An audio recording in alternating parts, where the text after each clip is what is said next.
Support that direction. This is the picture you need of the home. Either way. Good afternoon, everyone. Welcome to the City of Delray Beach's workshop meeting scheduled at 2 p.m. on Tuesday, August 8th, 2023. Please call the roll. Mr. Long, Here. Mr. Boylston, Present. Ms. Burns. Here. Mayor Petrolia. Here. All right, we've got two workshop items. We're starting with the nonprofit presentations. Mr. Moore. Actually, Madam Mayor, Oh. that is to be reversed. So the Okay. very first presentation is the discussion with the Chamber of Commerce regarding Delray Affair. This is in response to dialogue that was engaged a few months ago at the City Commission level relative to DOS considerations and overall expectations regarding the event. And given the relationship that the City of Delray Beach enjoys with the Greater Delray Beach Chamber of Commerce, it would be an appropriate time to offer dialogue to this effect, and we go from there. So with that, we have leadership, Kay Johnson, Nancy Stewart-Franks, and of course the illustrious Stephanie Anomman with us this afternoon to offer a fairly succinct presentation, but this also provides an opportunity for the Mayor and Commission to offer their thoughts and suggestions so that we can have a fabulous experience moving forward. With that, I think we'll begin with Ms. Stephanie Anomman. Okay, someone needs to help me get the presentation up, but in the meantime, I can tap dance and tell you a little bit about who we have here today. So I just wanted to briefly I got it. give a shout out to my team members. Lynn Van Litten's going to be here in a minute, and Carolina Rush, my membership director. I also have quite a few board members here today. I'm really excited to say hello to Tammy Selman from Wayside House, Jeff Dash from Dash Travel, Stuart Silver from SRS Consulting, Daniel Listy from Delray Medical Center, Kimberly Conley-Burmeister from Baptist Health, and did I miss anyone? No. Oh, David Veal, he snuck in right at the back, so I'm really happy to have him here today. So I think we got to, let's see if I can go backwards. Here we go. So, I'm sure you're all wondering why I called you here today. So, back in April, we had the first discussion of the special events workshop for the City of Delray Beach. It fell on the Tuesday after the Delray Affair. So Delray Affair dominated the discussion. So at the time, I think one of you suggested, why don't we just have a workshop on the Delray Affair on its own? So that's why we're here today, and that's what we're doing. So what I wanted to do is take the time just to remind you a little bit about the Chamber and our mission. I'm also going to talk a little bit about some of the questions that you had that day during the workshop so I can answer them up front in the presentation. And that we really want to talk about ideas how to make it better. So as you know, I used to produce a lot of events for Delray Beach, all the major events for a very long time. And part of the normal thing we do is an after action report. That's part of the process. So it's kind of what we're doing today. We're going to talk about the things that worked, the things that didn't work, and hear about solutions and ideas for future events. So that's what we're going to do today. So just to tell you about the Chamber, I looked it up. We're 111 years old. We're a 501c6 nonprofit organization with a zero-based budget. We currently have about 800 members. That's pretty much doubled since 2019. I'm proud to say throughout COVID, we didn't lose members, we actually gained them. Our theme in the past couple years has been Better Together. I like to say our brand is community, and our mantra is communicate, communicate, communicate. Our mission is to advocate for the business interests of Delray Beach, and our aim is to provide the tools and opportunities for small businesses to thrive. So this is our team, and I've got Lynn and Carolina here with me today. We have 4 full-time staff members and 2 part-time staff, but we couldn't do our work without our extended team of Master Wing Creative and Studio Baral. And we also have here today Kay Johnson, who is my board chair, as well as Nancy Stewart-Fransak from FNG, who produces the Delray Affair for us. And her team is Bern Ryan, Jennifer Costello, who I think is here today, and Cheryl Smith. So those are the players, and this is who we are. So 93% of the businesses in Delray Beach are small businesses, and that's the same for the Chamber. Our businesses are marketing consultants, our schools, our nonprofits, auto dealerships, attorneys, dry cleaners, florists. They're your friends and neighbors. That's who the Chamber is. That's who we're made up of. The nonprofit is a very special sector to us, and that's important for us to know, for you to know. We have about 80 or 90 nonprofit members within the Chamber. So it's over 10% of our membership are nonprofits that serve our community. So it's important for us to put programs in place that support our nonprofits. So we've been a longtime partner of the city. Jeff Orris actually sits on my board, so we always have a city liaison that does that. And the mayor reminded me when I talked to her the other day that we worked together for 2 months with the city commission, the city staff, DDA staff, CRA staff, and the chamber online every day for 2 months during COVID, trying to figure out how we were going to get our community through this. So we've been a longtime partner, and I'm proud that we are. We do a lot of things like we participate in the diversity study, and we send our businesses to the consultants that will really be relevant, helping them. Same with the Congress Avenue Task Force. We've been working on the tourism master plan with the DDA in the city for a really long time. We strive to amplify the city's messages, especially with respect to the GO bond and the new parking implementation and the new special events policy that'll be coming in. And we're always happy to promote the city's events. We always have Delray Morning Live out there at the Christmas tree or July 4th or any of the city events and our partner events that we do. So there are a lot of ways that we partner with the city, and we're proud to do it. So we serve our membership through many, many chamber groups and programs. I'm just going to go through them quickly. The Nonprofit Council's really strong. We had 60 people on Tuesday at our chamber for lunch, just for Nonprofit Council. We have a real estate roundtable, a tourism roundtable. Our ambassadors are very strong. Several of them are here, and there are also some board members here as well that are also ambassadors. And our young professionals group's one of the strongest groups that we have. Our focus on women group is great. Chairman's Club is our highest level of Delray Chamber membership. The Delray Chamber Education Fund is a 501c3 nonprofit dedicated just to raising money for our schools. So we're going to have the education breakfast on August 24th soon. And Core Men's Group, that's tonight at FAU. You need to be there. It's sold out if you haven't got a ticket yet. We also handle Leadership Delray. About half of our class at Leadership Delray are police, fire, and city staff, as well as CRA and DDA staff in the past as well, along with our local business leaders, and that's meant to engender relationships between city and our business community. We produce Delray Morning Live every Wednesday morning at 8:30 on Facebook, and it's also on the CW and CBS 12. Do Good Delray is a relatively new program that we have where we put together a for-profit with a nonprofit, and they have events all throughout the month of October to raise money for the nonprofits, and they do that at venues. So we engage between 60 and 90 chamber members all together for that one program. And of course we have Chamber University where we give a lot of learning opportunities to our members. We also do Contacts and Cocktails, New Member Jumpstart. We partner with the SBDC, which is located in our offices. We have membership breakfasts and ribbon cuttings, probably 20 to 30 ribbon cuttings a year. And so I was able to get pictures of nearly all of you because our city commission is very supportive of the chamber, and you've all been to our events. I didn't get one of Adam, but he's definitely at Chairman's Club and at the great grand openings that we have that he really wants to be at. So I do thank you for all your support for the programs that we do. So we're here to talk about Delray Fair. Let's just give a brief history. It really started out of the Gladiola Festival, which started taking place after World War II. It goes back that far. And it was really mainly an agricultural festival to celebrate our agricultural community. In 1962, it was rebranded to an arts and craft festival and called the Delray Fair. So the celebration is with the arts. And so we celebrated our 60th anniversary in 2022. Of the Delray Fair. We have to remember the reason that it started was because during summer, the avenue closed up and boarded up after summer. So it was the one last push for the merchants to be able to get some type of income before the low summer months. And this year is a very good reminder of why we do it. We were really strong in 20 and 21 when most of the rest of the world wasn't open, but the rest of the world is open now, and everybody's in Europe. I don't know if you've noticed, but everybody's somewhere. They are.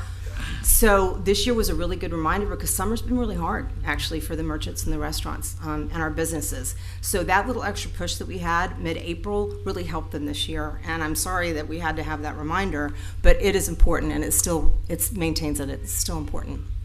It's the Chamber's biggest fundraiser of the year. Don't get me wrong, it's important for us to do that, but that enables us to have the programs that we do have for our small businesses and to support our small business community and our community at large. Like I said, we have a very big nonprofit organization as well.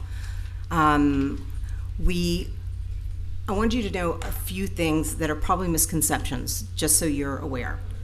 We do have to balance the needs of a lot of constituencies, including our members, our local businesses, the merchants, the residents, the attendees, and the vendors. And that's like a lot of plates to spin, and that's a lot of people to please. But I'm naturally a people pleaser, and I want to make everybody happy. So that's another reason why we're here today, to really try to talk about what things we want to do and what we want to improve. As I mentioned, it's always during shoulder season as a big push before the summer. We purposefully provide lower purchase price items for people. If you go to the Delray Fair, you can find items anywhere from $10 to $10,000, but we keep it egalitarian for a reason. It's for our entire community. It's a free event. Anyone can come to this event, walk around, listen to the music, and possibly find something to buy. It's meant to be for our whole community, and it's an arts and crafts festival, not a fine arts show. And that's a difference that I just wanted to point out. Economic impact that we calculate from the Americans for the Arts Economic Calculator is about $3.5 million for that weekend alone. That doesn't count the residual effects of people that learn about Delray Beach and come to Delray Beach and fall in love with Delray Beach for the first time, which they've done for many years during the Delray Affair. And we have support of the community. We have probably about 50 volunteers that help us to put this on. So I mentioned the economic impact. The residual impact is what I wanted to emphasize here. People will buy things during that weekend. They obviously do, to the tune of $3.5 million, but they come back again, and they come back and they want to move their house here, or they want to move their business here. So it's really important that we continue to showcase Delray Beach in its best light. So it's our main fundraiser, but it's also a fundraiser for some of our other nonprofits, such as the Police Explorers. The money that they get from the parking garage goes directly to the Police Explorers, and they raised $20,000 for their program this year. The Kiwanis Club raised about $7,000 selling water. St. Paul's Episcopal Church raises about $3,000, and the Delray Beach Historical Society raises a little bit of money, but mainly for awareness. They relocated to their campus this year to give more people a chance to check out the Delray Beach Historical Society, and I think they want to do that going forward. So when I did the calculations, I was surprised to see just how many Delray Beach businesses participate in the Delray Affair. So we have a lot of local sponsors, obviously, a lot of local nonprofits, including the firefighters and Delray Beach Ocean Rescue, Space and Mind, the Library, Historical Society. We also have a lot of our local artists that participate. So there's a list of local artists, our local businesses that participate in the event, as well as food vendors. And we also have a lot of restaurants who really believe in our cause, and they staff the hospitality service. We take coffees out to all of the vendors early in the morning, every single day, probably 6 or 7 in the morning, along with food for the hospitality staff. So all of these local restaurants participate and donate. So this is one thing that I wanted to talk to you, because some of the negative comments that we get are, oh, it's a flea market feel. It's a lot of what they call buy sell. Well, I just wanted to take a look at the numbers and show you that this is how it falls out. We have about 103 fine arts artists, about 87 arts and crafts booths. We have jewelry, clothing, sponsors. The buy sell is about 26, but I think we need to spread that out so it doesn't look like it's all in one place. I think that could be part of the perception. We have food vendors, our local businesses, and our nonprofits. So the total vendors is 355, but the booth spaces take up a lot more than that because some of them have more than one space for a booth. So these are the positive aspects for the 2023 event. I loved the new parking plan that FMG came up with, having and promoting the guests to park at Tri-Rail and take buses in. So we got a lot of people to sponsor the buses, and the city came in a big way to help sponsor the buses too, because we had the USTA event at the same time. We estimate that it kept about 900 cars out of the downtown every day for that event. The only way we really generated any type of promotion for parking was to go to the Tri-Rail station. It really helped. As I mentioned, we did the coffee service. We like to start out on a good note with the vendors every morning. FMG created, I think this is thanks to Jen, a new load in and load out procedure, which really expedited the setup and tear down. The city staff did an extraordinary job from setup to breakdown, and every moment in between. Partnering with city staff was fabulous this year.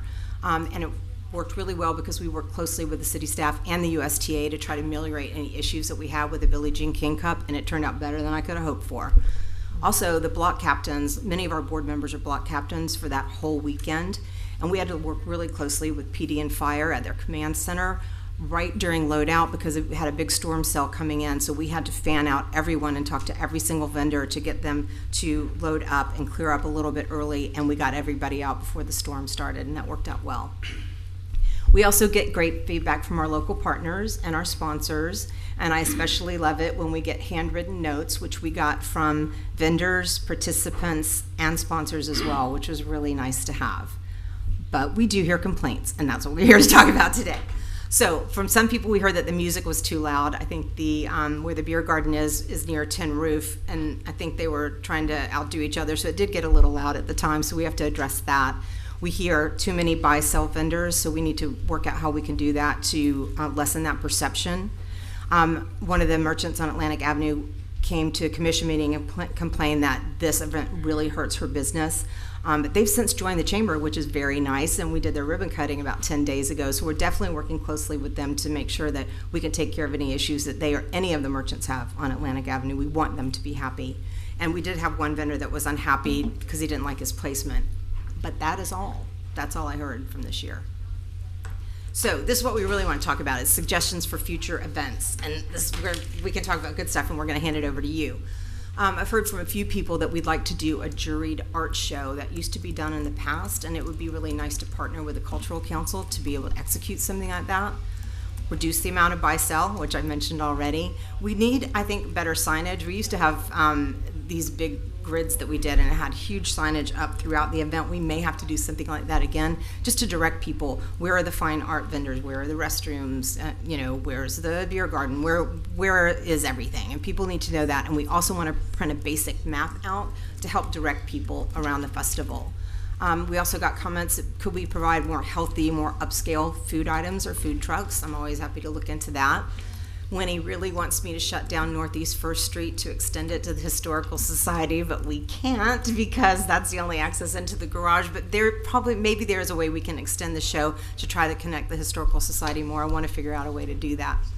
I've also heard suggestions that we need to get the whole town involved and try to extend the reach of Delray Fair both before and after the event, and involve the community a bit more, maybe with a kickoff at the Green Market to celebrate the historical agricultural aspects of it, or involve the 500 block, since from what you've told me, we're not going to be able to utilize the 500 block anymore. I didn't say I'd ask for it, but I wouldn't hate it if you changed your mind on that, just saying. So we'd like to make sure that everyone can benefit from it. And that's all I have for you. And the rest of this presentation, I do have the footprint from last year. If you want to go through it slide by slide, we can. Or otherwise, I just want to open it up to you and get your comments. Okay, to the commission. Can you start, Mr. Long? Sure. Thank you. I almost forget how comprehensive the scope is of what you guys do for our small business and nonprofit community. It's pretty impressive. I just wanted to ensure that the language in our new events policy reflects that the chamber is indeed a city partner and that they will get the benefits of that particular type of sponsorship. I don't know that the language was super clear. I just wanted to make sure that we had some clarity on that. And it was fairly clear to me, ladies and gentlemen, based on the workshop meeting discussion to this effect during the July 18th meeting, because you are a nonprofit organization as clarified and communicated via you all's presentation, that would be an eligible opportunity. So that includes the Downtown Development Authority, in this case the Chamber of Commerce, and it also includes the Community Redevelopment Agency. So that is explicitly clear. So Okay. Deputy Vice Mayor Long, I appreciate you bringing that point of clarity to the attention of everyone concerned so that everybody can execute accordingly, and we're prepared to do just that. Thanks, Terrence. Thank you. Thanks. Anything else? That's all I got. Okay, great. Commissioner Burns? Yes, I wanted to thank you for your presentation. Love your theme.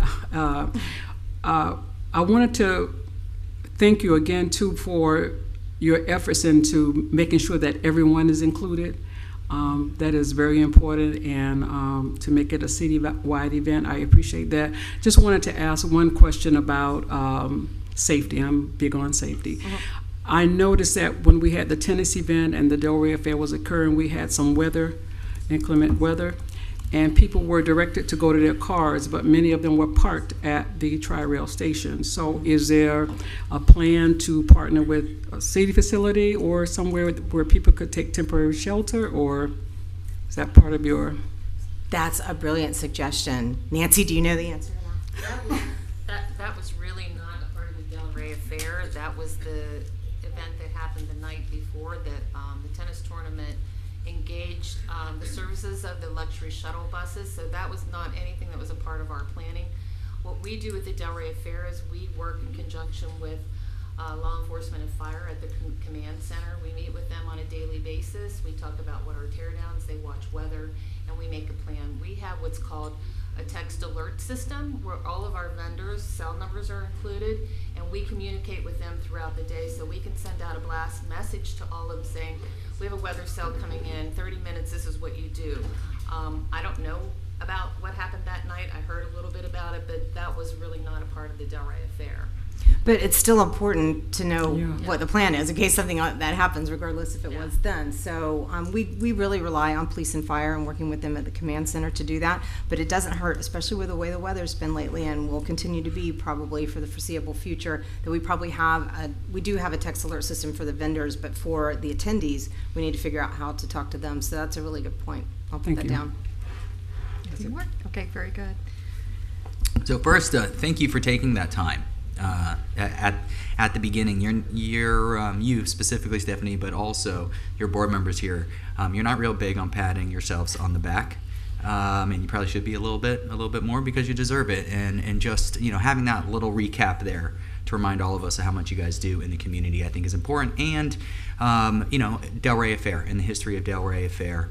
And what it does today, not only for the chamber, but for all those other groups, which you referenced as keeping all those plates spinning, right?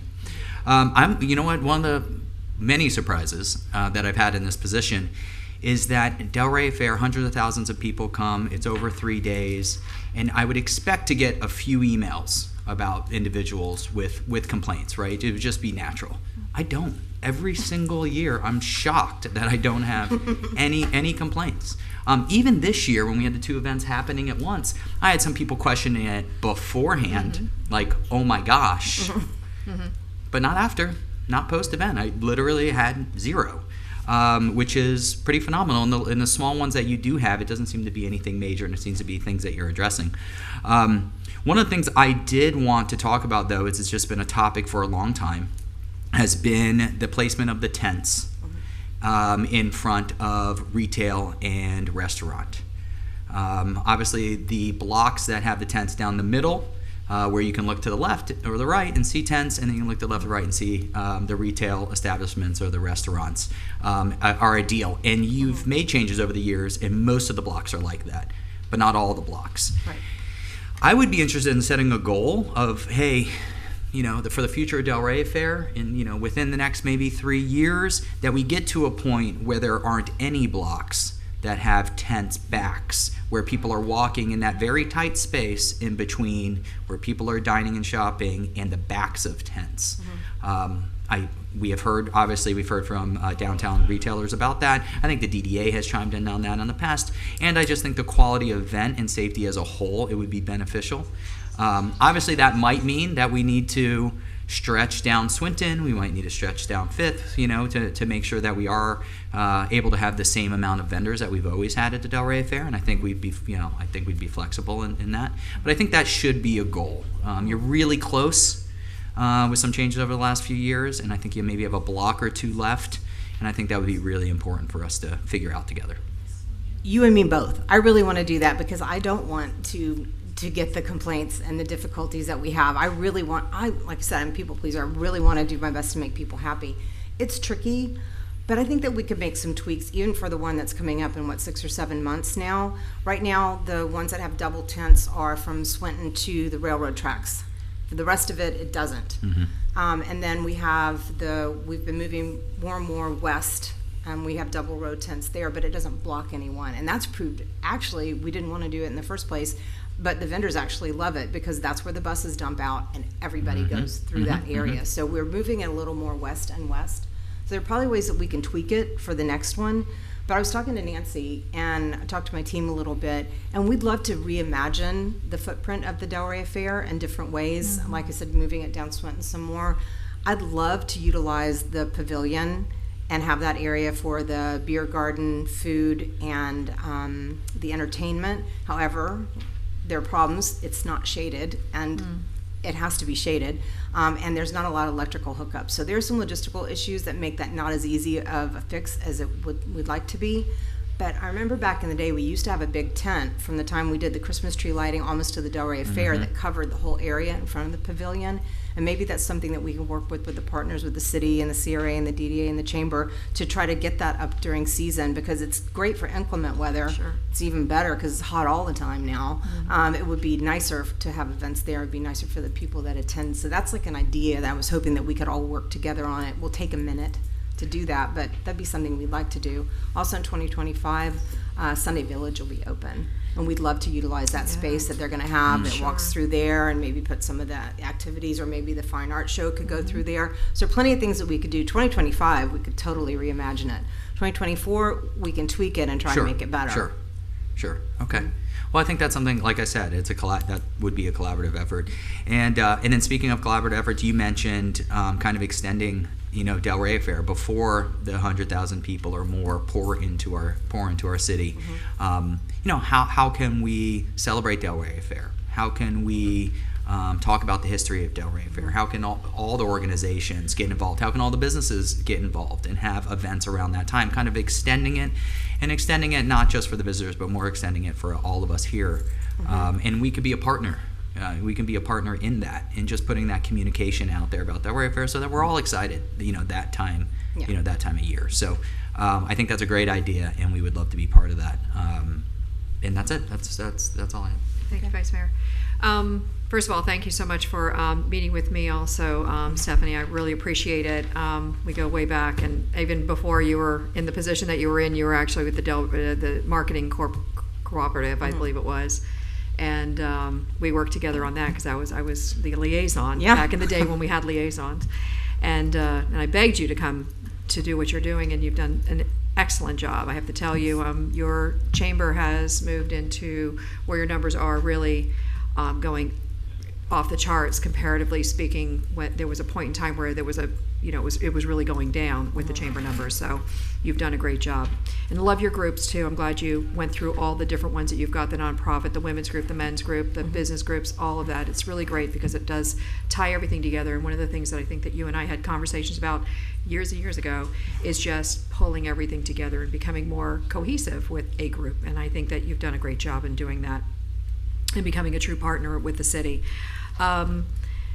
I think we had a great last year. I agree with the Vice Mayor about that there were things done because we were worried whether or not, we didn't know if we were going to get the Billie Jean King event. Right. And then when we did, and we found out it was on the heels, or this was on the heels of that, if there was inclement weather, it would have gone over, which would have been two events, big major events happening at the same time. So we were very concerned about that. So to have thought of the moving of buses, and that being such a successful, successful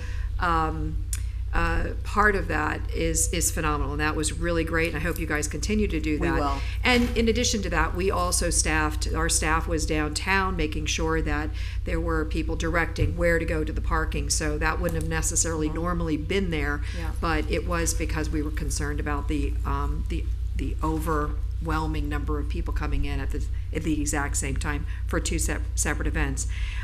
In the past, and I spoke to you about this, I know everybody had little issues that they're bringing up as far as making this even a better event.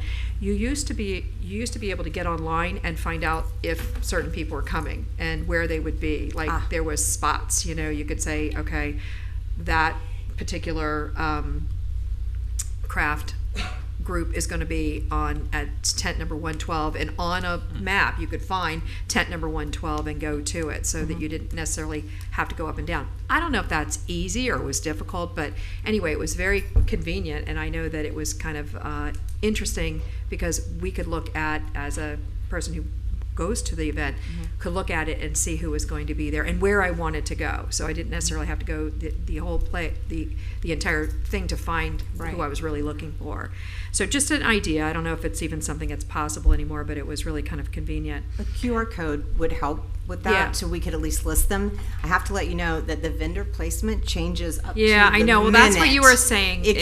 We can roughly get an idea for Right. that, but we really want to do that because what we have, we'll have to do it by category, because the biggest question we get, as you know, at the information tent, that jewelry seller that does those things with the Coke cans. Oh, yeah, I'm like, yeah. No. You got a name? No. So we have to figure it out, and our volunteers Absolutely. are so good at doing that. But maybe there's a way to do that, because that would help us on our end too. for Absolutely. sure. And then the other thing is just what the Vice Mayor was talking about as far as tent placement. I think you guys have really worked on that issue, because that was a really big issue for many, many years. And I agree, continuing to tweak that. But I'm wondering if there's a way that we can, here's an interesting thing. You got 100,000 people coming into downtown. The fact that businesses are having trouble or struggling, I kind of go, it's a great opportunity to be able to grab those people. So what is it that they're not doing to get them into their businesses as well? Because the truth of the matter is that, these businesses are there and they're really banking on making money during this weekend. It's high season. And for anybody to say that this is the worst weekend or it really kills their business, it just puts a knife in my heart, because I think to myself, you have the audience. How are you not getting them in? So We hear staffing is the biggest challenge for a lot of the smaller retailers, because we do allow them to exhibit and sell outside on the their on the sidewalks. Very few take advantage of that, and we talked to them during the 60th anniversary, where we tried to activate everybody in the downtown and the nonprofits. Right. Again, we spent months with everybody doing that, and nobody did it. And what I get feedback usually is they don't have the staffing. Because they don't want to leave everything out on, afraid it True. might get lifted. So if they Gotcha. don't have quite enough staff, that's kind of hard that way. We do like to work with the DDA as much as we can to involve the merchants and to do whatever we can to help this be successful for them, because they're our constituency as well. We also want them to have a successful time. So, here's my thoughts, and you can just pass them on or whatever, but when you're walking out there and it's so hot, okay, people are trying to find a little break and they go inside, having water, having a place where somebody can just go in and, feel comfortable about staying inside and looking at what they've got might actually be, it's such a simple thing, but it does provide that reprieve from the heat and from the the heavy traffic. That's a great idea. Just thinking out loud, what would I do if I was a store that was down there during this? But anyway, I just thought that it might be nice for us to try to figure out ways, and it sounds like you guys have already crossed that bridge and didn't really have anybody taking you up on it, but finding ways to be able to make their businesses a little bit more welcoming and getting some of that activity into their businesses. Restaurants tend to do well because, for that very reason, people want to go sit down, Exactly. have something cold to drink, use Nancy? the Right. bathrooms, Nancy, that kind of thing. Can you pull your mic down, because I'm getting... I don't. Oh, is so it it's on? There, yeah, it's Oh, on. It's on. It was You're red. on. I didn't know if it was on. Yeah. So the restaurants do pretty well, because we've tried to get reservations at night after Oh, I Delray know. Fair, and you can't get in at night. Right. Now they're not turning the tables as much as they would on a normal weekend, but the restaurants tend to do very well. Yeah. Yeah. Okay. Well, anyway, can you continue doing a great job? We're looking forward to the 2024, Delray Fair. Yay. For sure. Yes, And sir. just to add one comment, and it's funny that you mentioned that we have heard in the past, we've had a retailer come and say, hey, it kills my business when that event's there. But then the second we talked about not allowing that event or any events Oh. on 500 Oh, block, yeah. Oh, my we gosh. immediately heard Everybody's complaints upset. about that it's not going to be there. The conversation about there not being the Delray Art Show on the beach side on Atlantic, we immediately got complaints about. Wait a second, I want that. So there's mixed feelings. Delray Fair's been around 62 years. It's going to be around 62 more years, right? And we're just going to make it every year. We're going to make it as good as possible, and you're going to keep all those plates spinning, right? Yes. Right. Okay. And we'll I'm have good at that. So, all right. Well, thank you Great. guys very much. Great presentation. Thanks for coming. Thank you. Thank you for the time. I was excited to have the opportunity. Thanks. Yep. Thank you very much, ladies. Mr. Moore. Thank you, ladies and gentlemen. At this time, we will now proceed with the annual nonprofit partner presentation, and Assistant City Manager Jeff Orris, he will discuss the order of the presentations for the duration of this evening's workshop meeting, or this afternoon's workshop meeting. Mr. Orris, if you would, please. Good afternoon, Mayor, Commissioners. We have 6 presentations from those nonprofits that the city funds directly each year. What we're going to do is we're going to do them in a quick order. What we've told them all is they have 8 to 10 minutes to present, and we've given you all 5 minutes to ask questions to try to keep this on schedule. I'm going to do it and ask them to come up in this order. It's Sandaway, Spady Museum, the Boys and Girls Club, Achievement Center, who's the one I'm missing? I'm sorry. The library's last, and then Historic Preservation. Historic Society. Jeez, how could I forget them? I love them. So we'll have them come up and do this, and I'm not going to talk anymore because we want to keep this moving. If I could get Danica Sanborn, the Executive Director of Sandaway Discovery Center, she'll be up first. Very good. Oh, there's one. Hello. All right, I have to remember how to use this. Got it. Hi, thank you for letting us speak today. This is our building. If you haven't been there in a while, I'll tell you about the updates that we've had in the past year, which are amazing and huge. We finished our pool renovation. As you can see here, these are some of the pictures of what it looked like, and then some people enjoying it right after it opened.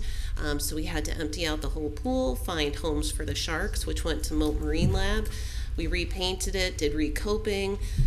We have new awnings, all new equipment, irrigation, landscaping, fencing. We redid the whole thing. It costs a little less than $350,000. We opened it in November, and we've had about 12 to 13,000 people enjoy it so far, and it's just growing exponentially by word of mouth. People absolutely love it, and they absolutely love this, which is our new Stingray Touch Tank, which was opened right next to it. So visitors can come in, they can take stairs in the back there and put their hands in and touch a whole bunch of different stingray species. We have cow-nose rays, yellow rays. We even have a bamboo shark in there who just laid a bunch of eggs. We were told it was a male. It was not. So now we have more than one bamboo Surprise. shark. But people love this. We've kept our costs low. It's about $10 a person to come in, and we fund Title I schools to come there for free.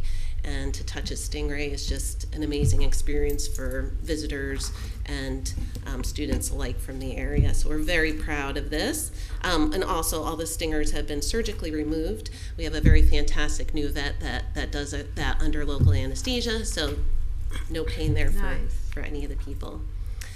We have some new animal ambassadors, including Reggie, our little skunk there in the bottom left-hand corner. He's adorable. As you know, all of our animals, most of them are rescued animals, either by pets or we come across them just outgrowing their homes, so we give them new homes, and some of them we can use for students to touch and to look at.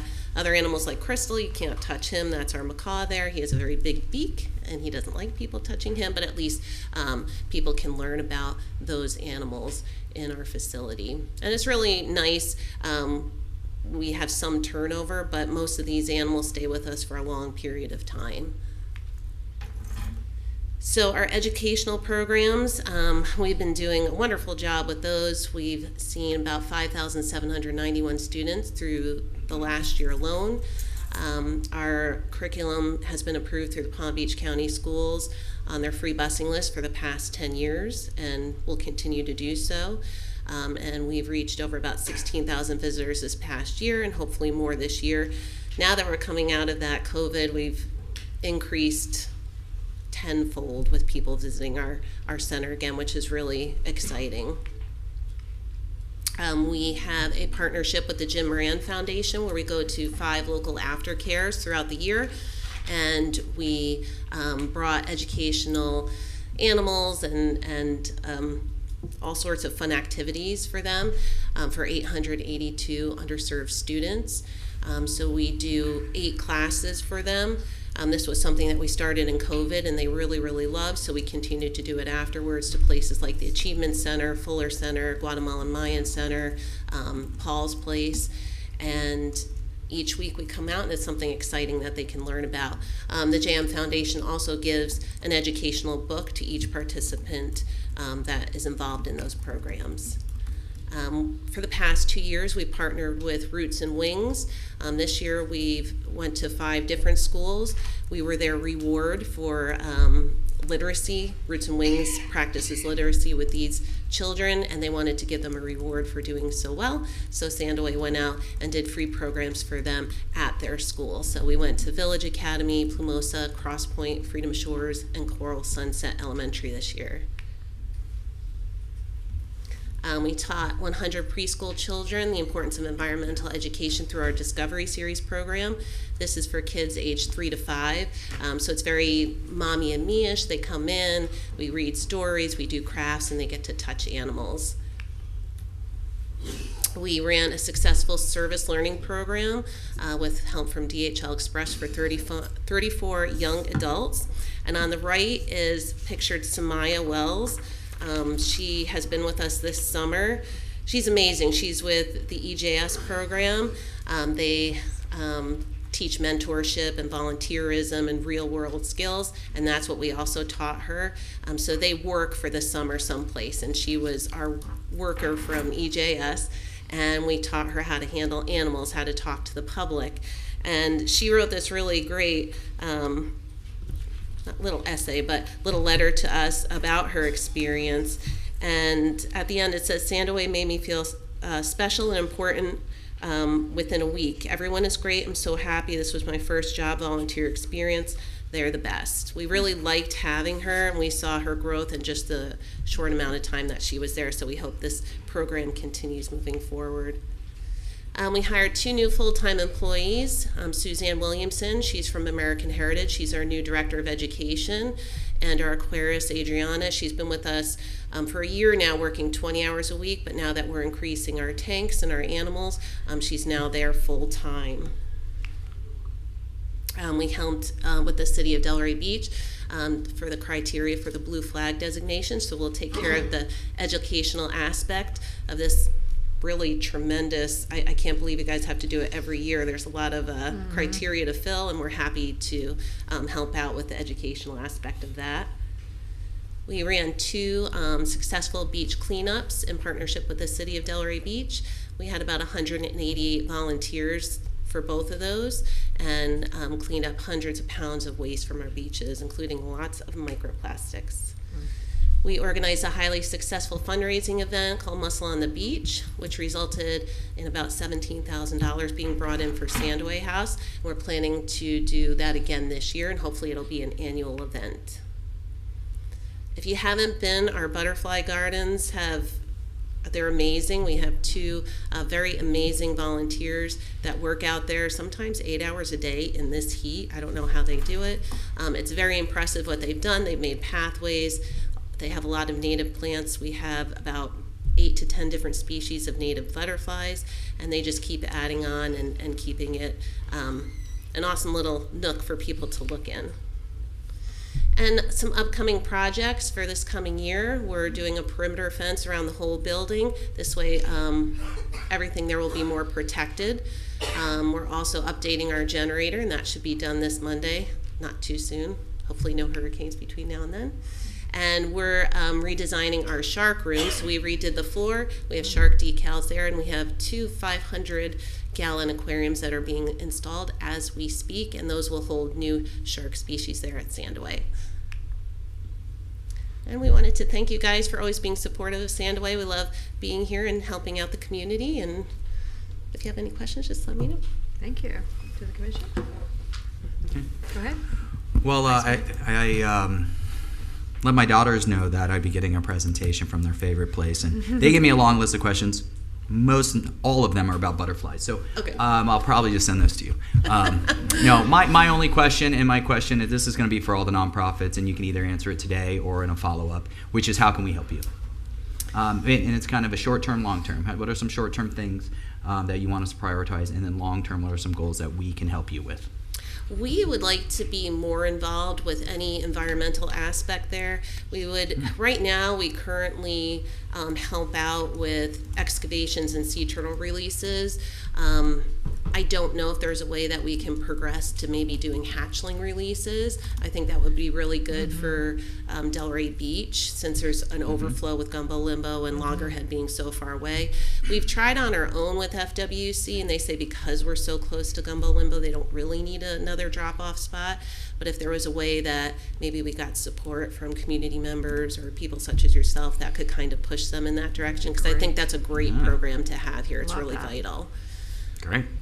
And always money, which I'm sure everyone will agree with. So that never hurts. So, but the sea turtle thing, that's been probably a big dream of ours for many, many years. So we would love to make that happen. That is a cool thing. Yeah. It would be so neat to do that here. Yeah. Now we wouldn't be able to be a rescue. Obviously, we're too Right, small. sure. Yeah. But the hatchling release, release is would be- something easy. that'd be huge. Right, that we could do. And you know, with Gumbo Limbo's help, we have a very good relationship with them. They could check out any hatchlings we have before we release them to make sure they're healthy and ready to go. And they would have no problem doing that. So if we got support, maybe we could. Well, I make that think happen. with your involvement with the Blue Flag Beach designation, this is a perfect time to send that letter. Absolutely. Yeah. And so, yeah, that would be great. Sounds All great. right, thank you. Great. Commissioner Thanks. Burns? Yes, I just want to say thank you for such a great facility, and I look forward to visiting. My daughter is a middle school science teacher at Village Academy. I will make sure that she brings her students to see Your Forever Animals. She has a few of her own in her classroom. And also, Samaya was one of my students, and so proud to see her exploring and learn. She's a great student, and She that is was great. such an experience for her. So thank you. Yes. Fabulous. Deputy Vice Mayor? I love Sandaway House. I haven't been there in a minute, but it's really great. So thank you. What's in the big pool now? If you got rid of the sharks, We got rid of them, but we have two new ones. One is named Pickles. She's little. And the other one is Norma Jean. And they were both Love it. donated to us. I love it. They were both That's- what? Donated to us. So Okay. one had outgrown their, Their well, tank. actually both of them had outgrown their tanks. So Great. now they're living with us full time. I'll have to drop by for Yes. one of the feedings soon. That's Yes. pretty neat. Yes. Thank It's a you. lot of fun. Very, very excited for everything that you're doing. You guys have taken something that was very simple at one point in time and really just amped it up. I mean, in the last couple of years, what you all have done with very little support by the city, I have to tell you, because you're not in the CRA district, so, you know, it's not like you can get that support, and that was where most of that,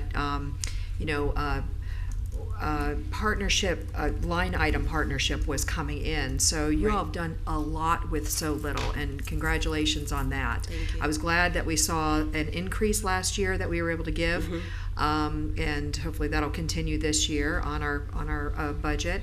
And the fact that you were able to pull in the full, you know, was it 17,000 or 19,000? I can't remember what that. 17, figure- yeah, for Yeah, the that's full huge, yeah. because when you're going to replace things like generators or a $350,000, you know, tank and pool redo, I Right. mean, it's a lot. That's a lot of money for a little organization like you guys. So you're the organization that definitely has made just a mountain out of a molehill, and that's fantastic.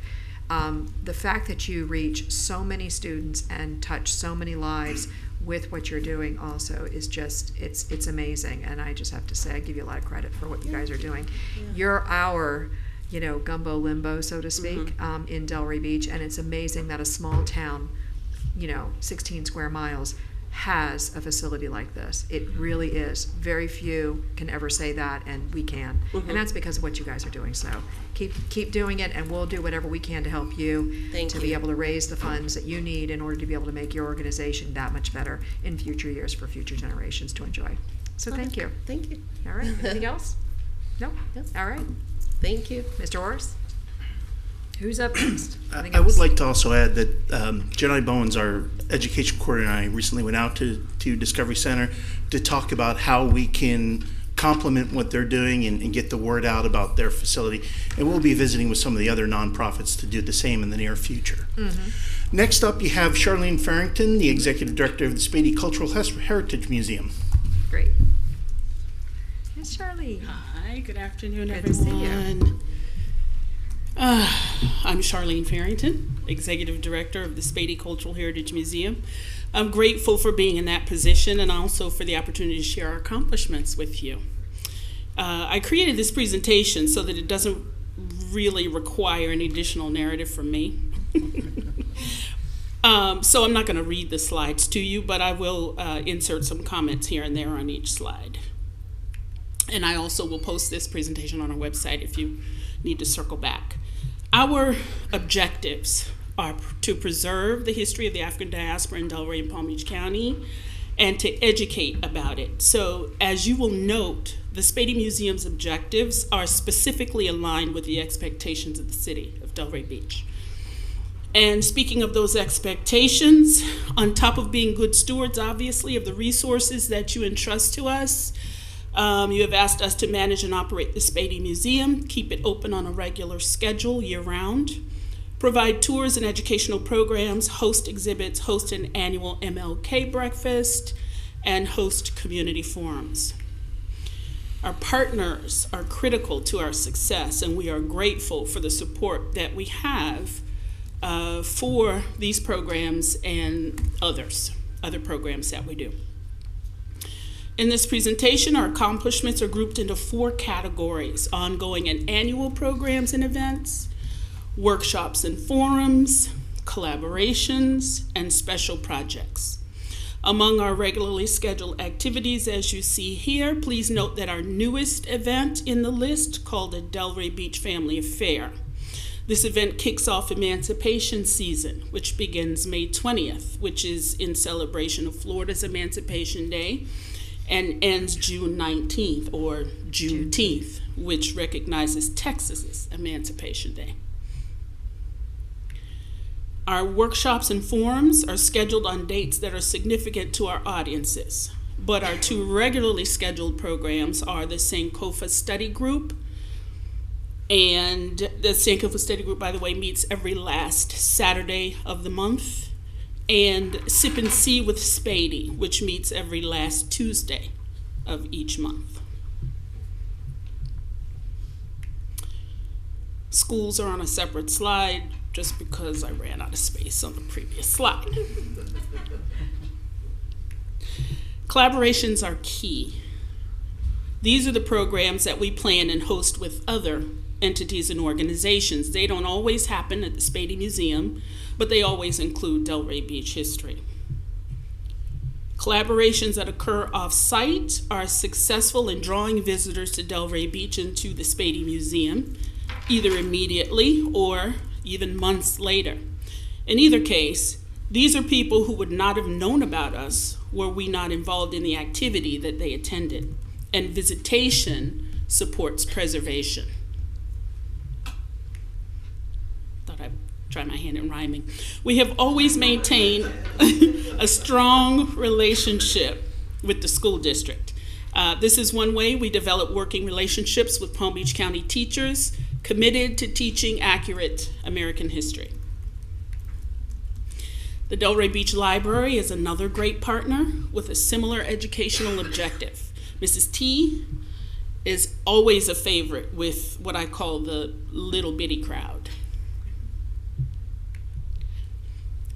Membership in state and national affinity organizations provides access to academics and professionals that we would not have access to otherwise. And this particular collaboration I included because it resulted in a pop-up exhibition about the Alpha Kappa Alpha sorority, which brought new people to the museum. And again, visitation supports preservation. Special projects are also successful in drawing visitors to Delray Beach and the Spady Museum. And these opportunities come to us due to our outreach efforts and expertise. We have participated in many other special projects, but only those that support the city's expectations are in this report.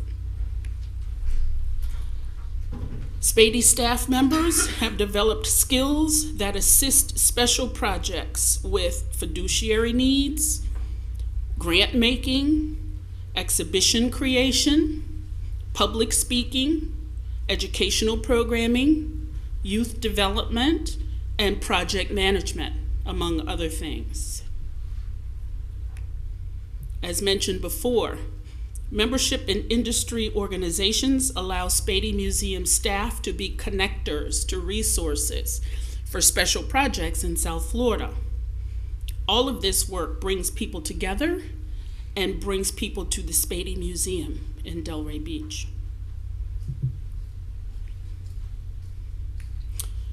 Some of our accomplishments this year include the number of activities we planned and hosted. Also, the number of people who visited the Spady Museum and thus learned Delray history and thus contributed to preservation.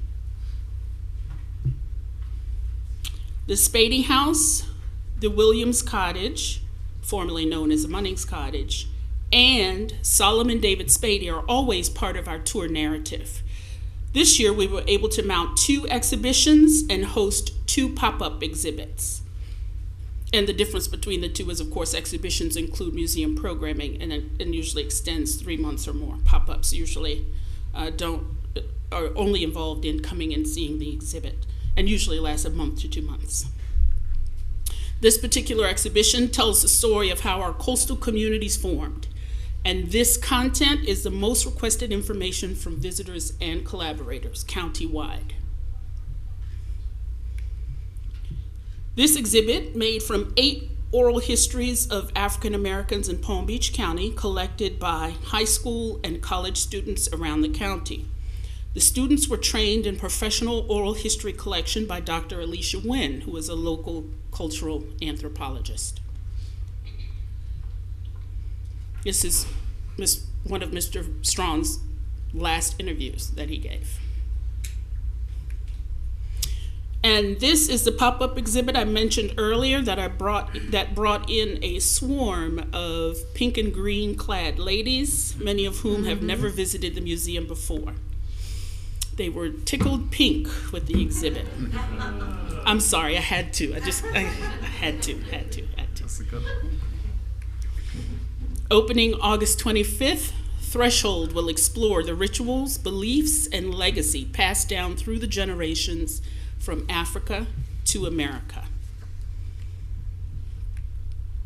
Personal growth is valued by Spady Museum leadership. All museum staff and volunteers are encouraged to take classes, attend conferences, and engage in teaching panels and anything else to keep their skills sharp and up to date with best practices in our industry. Next year, we plan to continue to be good stewards of the resources that we are entrusted with. We will continue our current activities and continue to take care of our historic structure and our collections. We want to maximize the number of people we serve with our current partnerships and collaborators while seeking mission-matching new ones. And we will continue to support each other with personal growth. This concludes my presentation. I hope I've provided a clear and comprehensive look at the work that we do in partnership with the City of Delray Beach, and I welcome your feedback. Thank you so much. All right, to the commission, we'll start again on this end. Deputy Vice Mayor? Well, thank you very much for everything that you guys do. I think the type of education that you guys provide to our community is crucial these days, truly. So thank you. I mean, this is a really great presentation. Thank you. Thank you very much. And we'll go down to the Vice Mayor. Okay. Same. I would just want to say thank you for what you do for the Spady Museum and your staff. I enjoy every time I come to visit, and sorry that I can't come more often, but the information that you provide to our community and to our visitors is very crucial, so thank you. Vice Mayor? Yeah, we had the pleasure of meeting not that long ago with your president and vice president, and I think our goal is really to ensure that you can stay focused on that mission, and like Mr. Long mentioned, especially the educate portion, because it's needed more than ever. Which means I don't want you worrying about your furry friends that might be living under the Spady Museum. Thank you. Or the elevator issue, or even changing a light bulb. Okay. All right, we really want to make sure that's happening. Thank you. So I know that is one of your needs. It's hopefully something that we can really focus on this year, as we're focusing on all our historic structures, but more importantly, ensuring that you don't have to worry about those things, that you stay focused on your mission. But if there's anything additional that you'd like us to focus on and how we can help, help, I'd love to hear. Okay. I would just like to put in your minds, and I am working with people in the city on this. Now that we are moving into a more unwelcoming climate, and we work a lot with the elderly in the community, we would like to be able to get more people under an air-conditioned space. So expand our space so we could have more people indoors. Right now we're doing a lot of our programming outside, and while we are Florida is becoming not so nice to us in terms of the heat. So we're gonna be thinking about expanding the space underneath AC. So I just want to put that out there.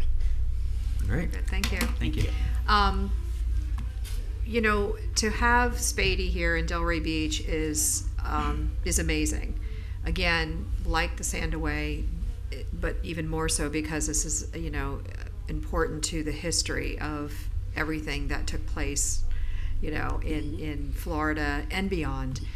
You keep that for us. It is really absolutely so special that we have Spady in Delray Beach, and I don't think there are many places up and down the coast that has anything like this. So it really is a true feather in the cap of Delray Beach that we can turn to our historic or history at Spady and really kind of tell the story of where we started, what happened, and all the things that have taken place from the time that, you know, we began to the present. And you being that storyteller and holding that those archives for us is amazing. So we're here for you, and thank you for being there for us, because you really do make a difference in our town and you really make us shine. So we appreciate it, and hopefully if you start going down that path, there's a way that we can also assist in making that dream of yours come true as well, and expanding your campus. Thank you. All right, very good. Thank you again for a great presentation. Absolutely. Our next presenter is Jamari Grant, who is the Executive Club Director at the Boys and Girls Club. I did want to add that he's relatively new to this position, and this is his first time appearing before you. So, Jamari? Well, welcome, Jamari. Good afternoon. Once again, my name is Jamari Grant. I am the Executive Club Director at the Boys and Girls Club here in Delray Beach. I've been the Executive Club Director going on 4 months now. But I have been a director before. I was the Executive Club Director of the Boys and Girls Club in Boca Raton, so I was promoted to Delray Beach.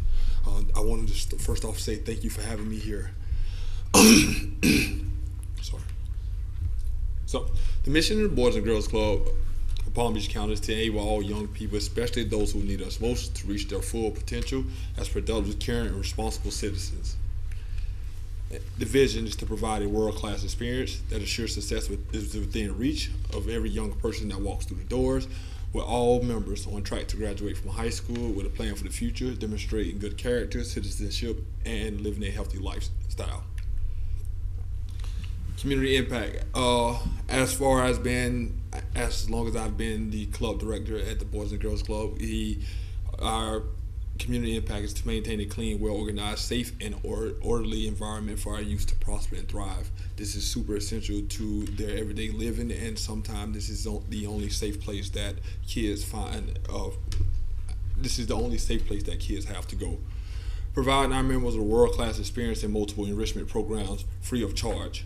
Art, violin, interactive field trips, career planning, gardening, sports leagues, social emotional learning skills, and dance are some of the programs that we offer to our kids on a daily.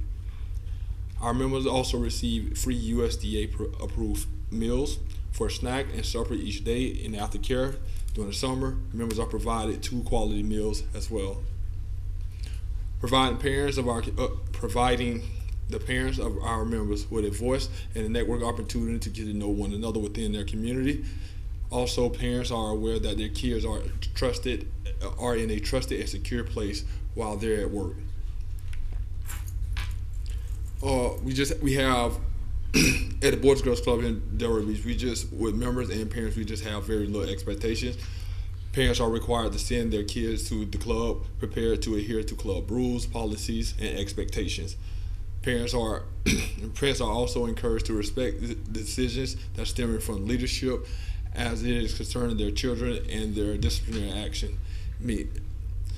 We just ask kids to respect themselves and those of others, respect our staff and volunteers, and respect the club and respect the club and its property and treat it like it's their own. 21st Century, this is one of our most phenomenal programs that we have for kids. Provides selected members with homework assistance and core subject areas, math, English, and science tutorials.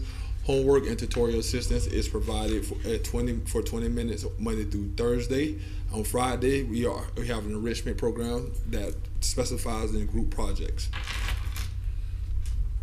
Club goals and upcoming events. Our target enrollment goal is 160 members, with 80 of those members required to be a part of the 21st Century programming. Plumosa School is our 21st Century. Plumosa School of Arts is our 21st Century school. As far as staffing, we have a 1 to 20 staff to member ratio, which awards us with the ability to provide a quality club experience for the youth we serve and to ensure safety for our members. August 10th, this coming Thursday, is the first day of school, and it also is the first day that we open for our after-school care. Club operation hours. On school days, we're open Monday through Friday, 2 p.m. to 8 p.m. On non-school days, we are open from 7:30 to 6 p.m. We just finished up, we just concluded our summer camp program, which was a 10-week program that was provided to our members free of charge throughout the summer, where we on a daily average had 172 members attend our facility, where we had different field trip. One of our best field trip, probably our most impactful field trip, was our kids being able to go to Pompey Park Pool on a daily. We just concluded that maybe 3 hours ago. It was just, so we just ended.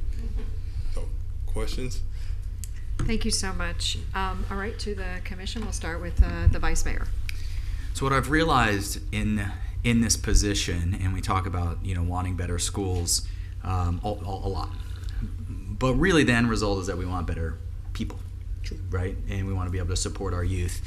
And my mindset on this is really starting to change, because rather than putting pressure on our school district, on our school board, who has growing pressures and growing headwinds, really it's how can we help towards that end goal, right? And it's working with organizations like yourself.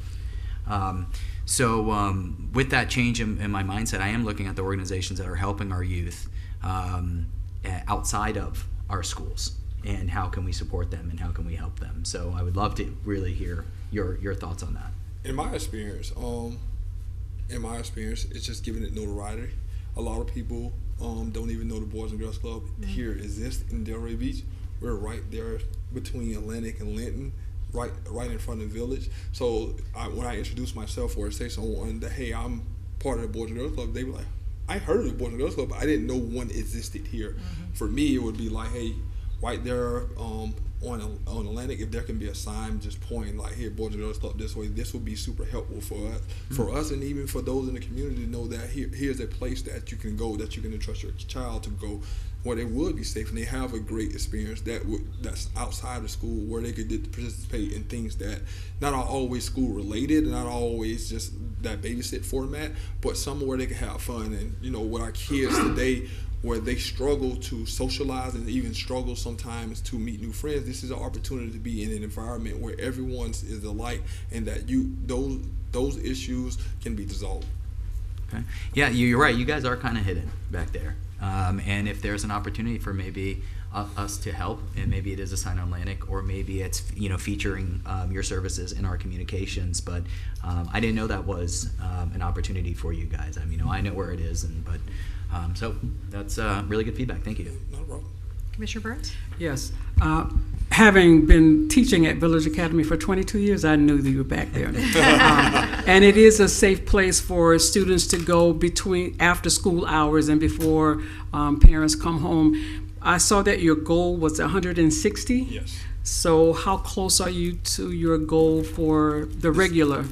You had 172 for the summer program, So the goal for the summer was to have 180. So the summertime is a big time of the year for us. So our goal for the summer typically goes up, and in the school year, because we do have other factors that we compete, and our goal typically drops down by 20 or so kids. Right now, as far as registration, since I last checked earlier this morning, we had 125 kids already registered for our after-school program with this upcoming school year. Also, that will probably increase as parents continue to finish their registration, which is online this year compared to the in-person. Okay. Do you accept students from citywide? Citywide? Citywide. Yes. Okay. And is there transportation? Because I know village students just walk, but kids coming from other schools, is there transportation to the center? We do provide transportation from three schools: Plamosa School of the Arts, Carver Middle School, and Orchard View Middle School. What we have figured out is that some of the schools have drop off location and pick up location within the area. So some of our kids, as groups, as a whole, they typically, if they can, they will walk to our Boys and Girls Club. Okay. All right. Thank you. Deputy Vice Mayor? Yeah, I haven't had a chance to set up a tour yet with Boys and Girls Club. I'd love to, and I think anything that we can do to help sort of raise awareness and promote the fact that you guys are here, it would be great, since you really do provide you solve a critical need for our community. So it's truly admirable, and thanks for everything you do, and thanks for the presentation. Thank you. Love that you put it out there what you're looking for, and I have an idea. We have a certain number of times that we can use the billboard that is up on 95, and it's a what do you call it? One of those automatic ones. Yes. But it might be nice to possibly do a little advertising or do some sort of a campaign run for you to get the message out that we have a Girls and Boys Club right here in Delray Beach. And because it's right here in Delray Beach that advertising is flashing, it might be very helpful for you. In addition to that, because of the fact that Catherine Strong is literally on your back door there, and that's getting a lot of attention right now. A ton of people over there playing pickleball. Yes. Lots of kids over there playing pickleball. It would be my recommendation to maybe stop over and introduce yourself to those people who are actually teaching the kids pickleball, because I'm telling you, there's 25, 30 kids there at any given time in the morning, and they may not know that you're there and that there are services available. And it's just a great opportunity to maybe even parents on the sidelines while they're waiting for their kids. So those would be the two suggestions that I would have. And I don't know if we have legal issues with respect to what we're allowed to do with that sign, that billboard sign, but I don't know how much we use it, and I think that we do have a certain amount of times that we're allowed to run things through, but it might be a great opportunity for you. Thank you. All right, it. very good. Yeah. So I'll let the city manager check into that, and they'll follow up with you, or maybe Mr. Orris will. Thank you. On that, okay? Thank you so much. Thanks for everything you do for the city.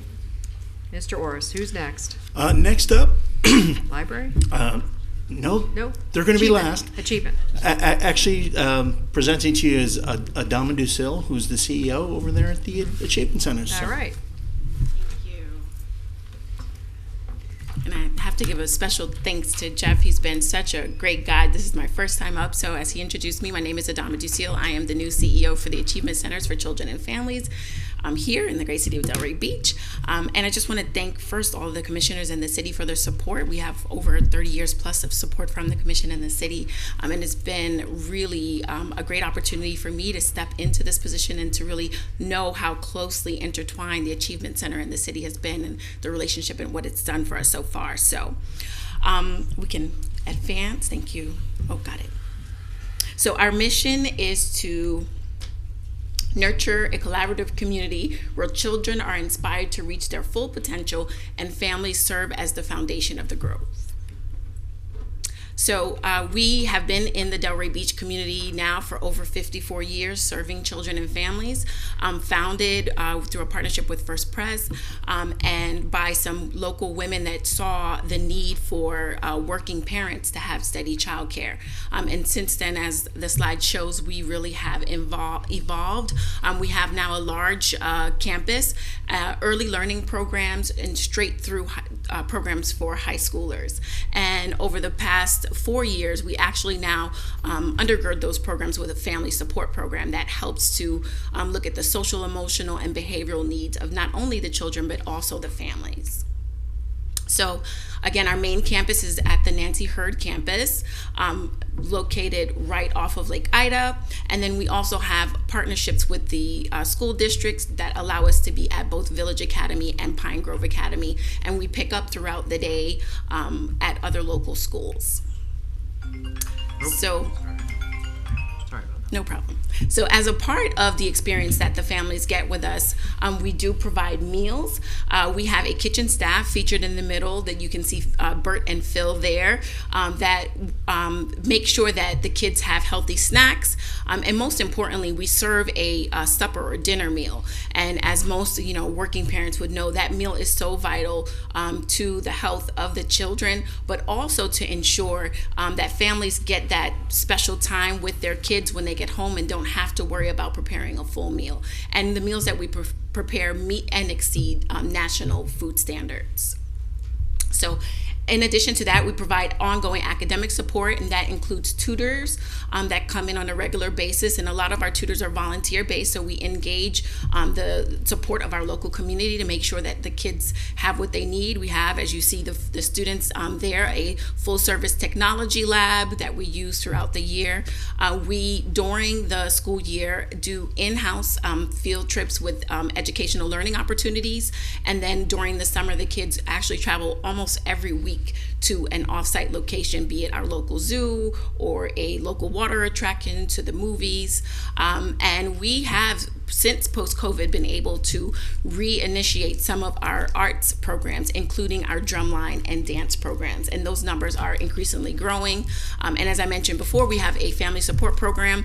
And that program specifically not only just helps the families, as I mentioned, but on a daily basis, we engage the kids in social and emotional learning. Most of our structured engagement includes circle time, which helps kids to really learn how to engage with one another with conflict resolution and just working through problems. And of course, the standard recreational activities that they do on a daily basis. So through this engagement, 90% of our students, K+, report a positive connection to our out-of-school time programs, and 100% of our students in 4th grade and above receive that social emotional support embedded in the programs, which goes a long way for helping them to become active citizens in our community. So we have about 107 students ages 1 to 5. We're open Monday through Friday from 7:30 to 5:30. We also do evening programming. As I mentioned, our drumline and step, those young boys and girls are actively engaged in our community. I'm constantly signing approvals for them to either be somewhere or locally in the community, or for new uniforms, new outfits for local presentations. We also have weekend programming for our teen group that we do on Saturdays, which allows them to get opportunities to learn about basic life skills as well as leadership development. And we use a research-based curriculum. Our early learning curriculum is evidence-based, and it is phenomenal. And we found that most of our students are well beyond their grasp of basic reading, and not reading, but language, and also math skills before they enter the school. So encouraging students to inquire, explore, and discover is our main goal. 100% of the children receive at least one developmental screening, and this is a huge thing. In our current partnership with the school district, we have a data sharing agreement, but we also have a program that allows for ESC students, once identified, to receive support services actually on site. And then we know that countywide there is a lag for some of the families that want to get their children screened for any developmental delays to actually get appointments. So we now have a school district staff member coming out and providing small group sessions for kids that are on that waiting list. And as we all know, early intervention is huge. So for these families to actually get the opportunity to get this bridge service before they actually get the screening is phenomenal. 93% of the children met and exceed child gold standards, and 91% of the 4 and 5 year olds accessed the with the Bracken Basic Assessment did really, really well.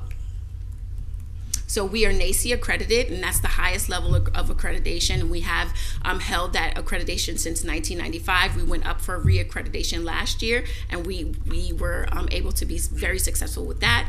And our scores now place the Achievement Center in the 25% percentile nationwide. So it's really an honor to know that this city has a accredited program of that caliber.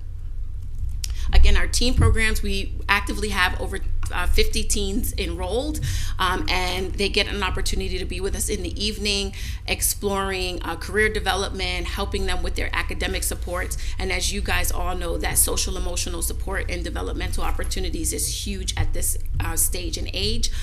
Just 2 weeks ago, we actually had a group of 18 teens go on an annual trip to Washington, D.C., where they got to visit local colleges and universities, as well as visit the Holocaust Museum and also the African American Research Museum. So that program includes mentoring, community service, and leadership opportunities, and some incredible field trips. So 100% of our teens report higher rates of connectedness due to their participation in the program. And we have teens that this summer actually did some internships with our programs and then local businesses. So I mentioned before our family support program. They are a mighty team of 5, and they're spread across all of our programs. We make sure that the staff is culturally responsive. We know that the large majority of our families that we serve are Haitian American, and we know that the language barrier and also integration into life here in America can be a challenge. So we make sure that those staff are well prepared and equipped to be able to handle those challenges. We also provide support with housing, and also food insecurity, and then some basic child and family parenting courses. And those courses have been very, very well received. On a monthly basis, we probably have between 20 to 30 plus parents that engage in those opportunities. So, and this is our team here.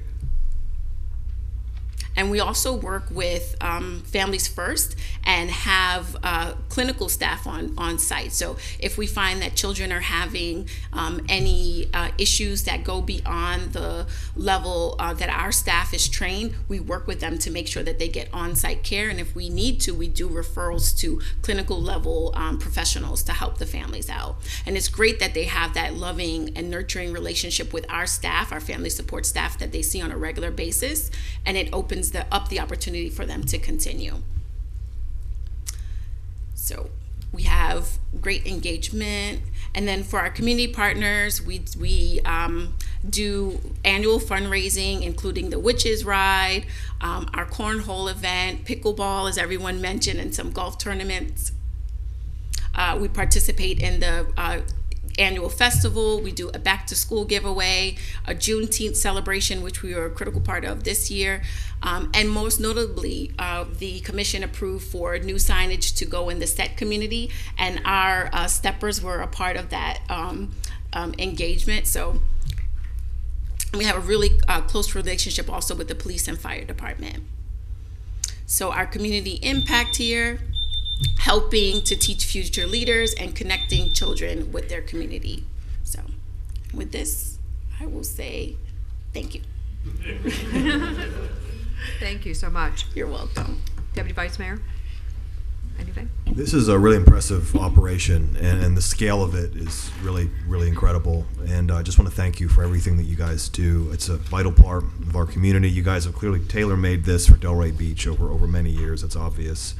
And I need to get in there and take a tour of this facility. Well, I've been invited, and I haven't done it yet, and so I'm writing it down to put on my to-do list to call you guys. So thank you again. Great presentation. Thank you. And I'll make sure to follow up with you on that. Please do. Thank you. Commissioner Burns? Yes, yes. Thank you for such a great presentation. It's always great to have so much you run out of time on. So that's a good thing.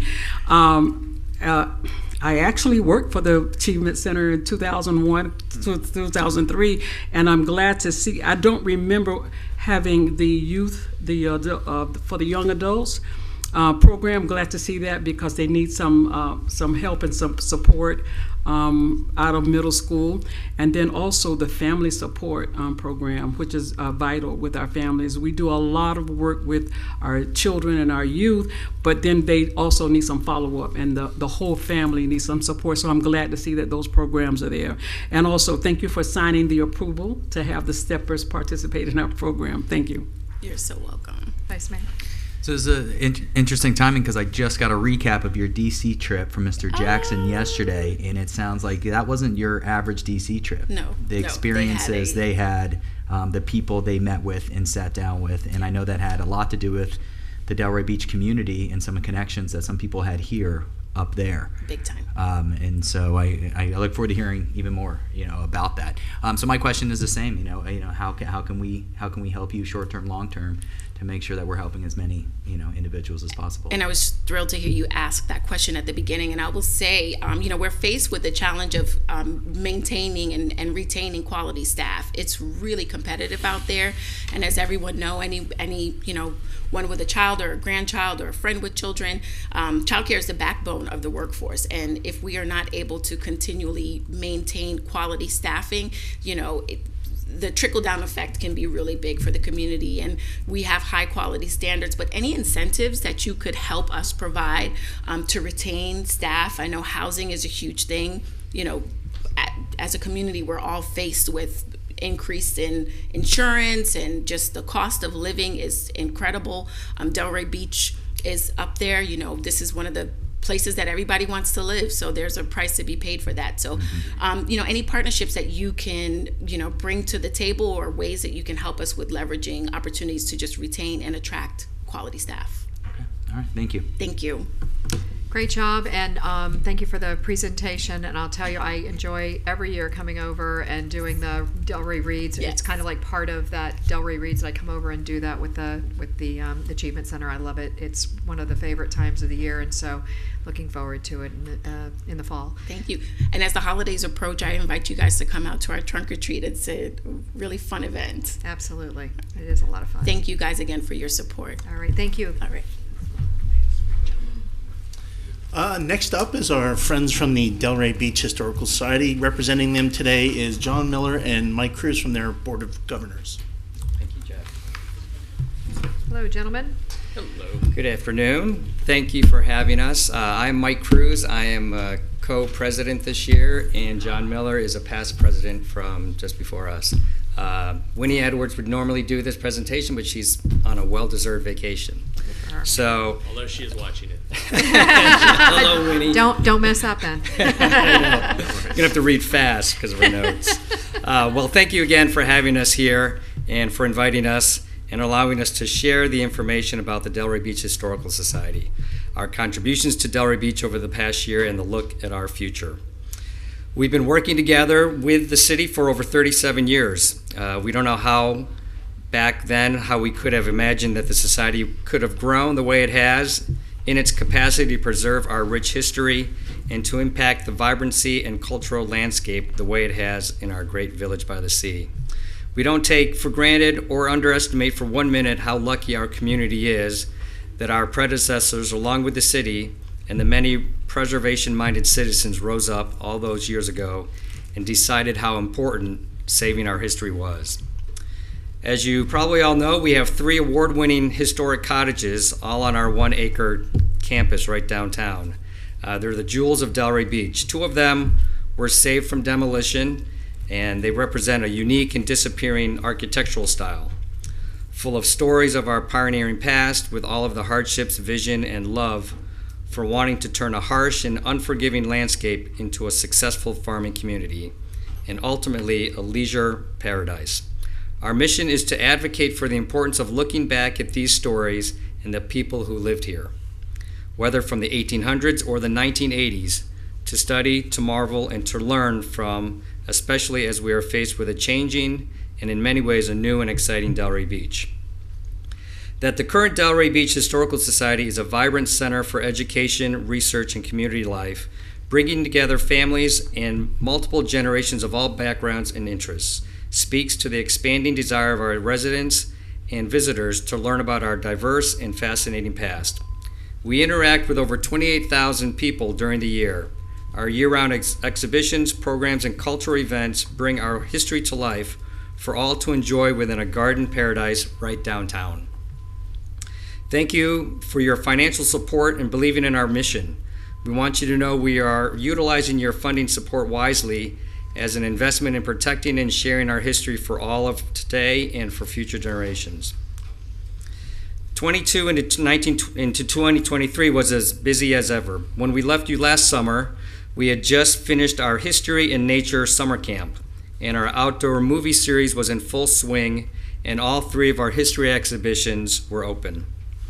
In September of last year, we created a summertime open house every Friday in partnership with the Peach Umbrella Network and the Chamber of Commerce. We offered VIP tours of our exhibits, the City Archive, and provided lunch, all free for business and groups.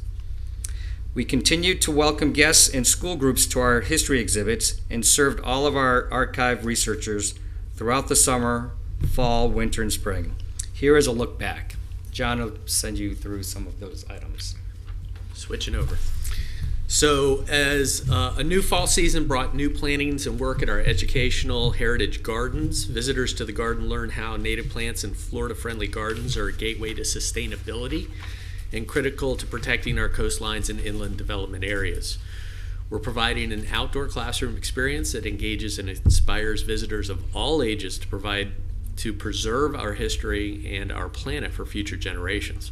The garden is becoming its own destination and a wonderful asset for Delray Beach with 6 Florida native habitats, lush pathways. We received a certification from the World Wildlife Federation this year. We participated in the city's art and climate events. We were selected out of 18 gardens in the state of Florida to participate in the 2022 Florida Native Plant Society's garden tour. Members of the Sierra Club, IRC, and Native Plant Society remarked how impressed they were with our efforts.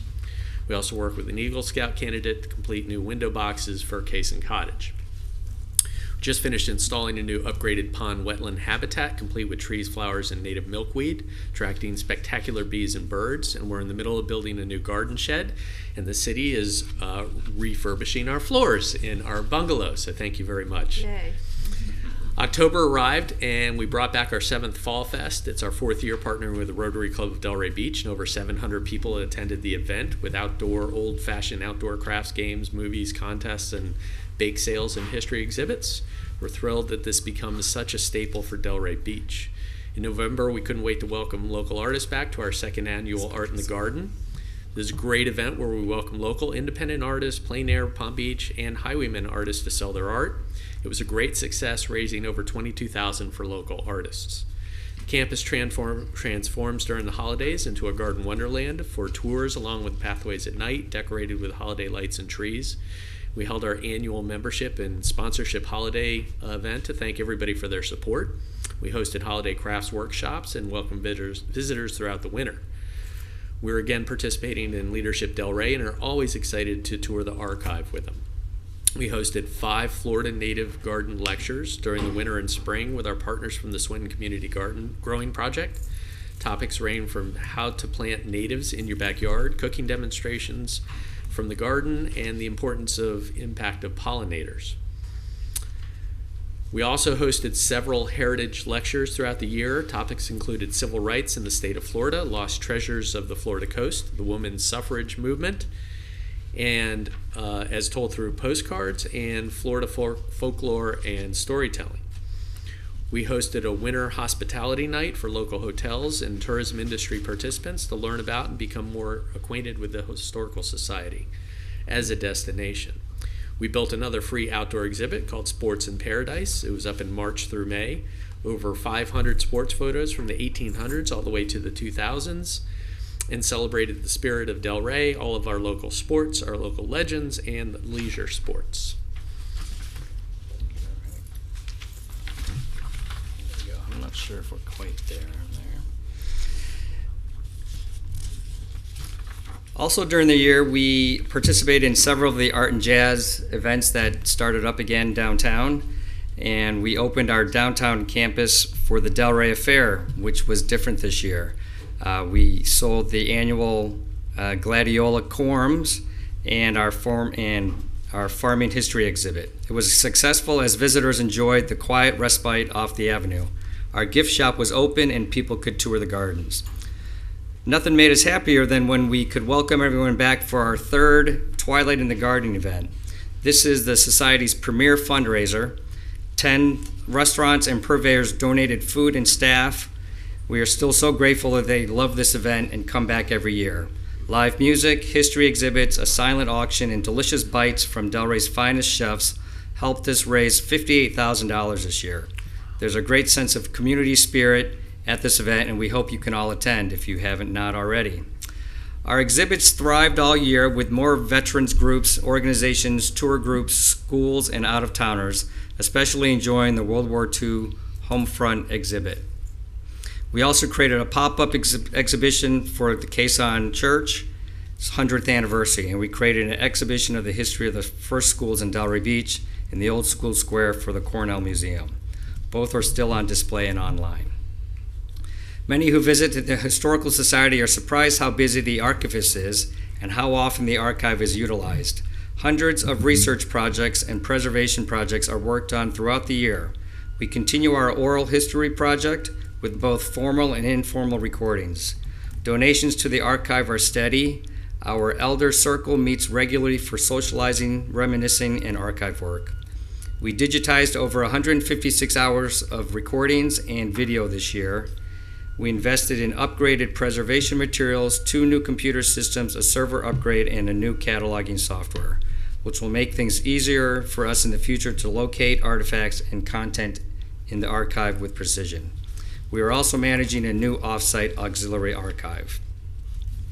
Our Delray Beach Historical Backroads documentary filming continues. This series takes viewers around Delray Beach to historic sites and lesser-known locales and tells us stories with video, photos, and interviews. We launched the history of the Cathcart House and the history of Carver School this year, with 3 more videos in the pipeline. We're thrilled with the positive feedback so far, and we hope you visit our YouTube channel.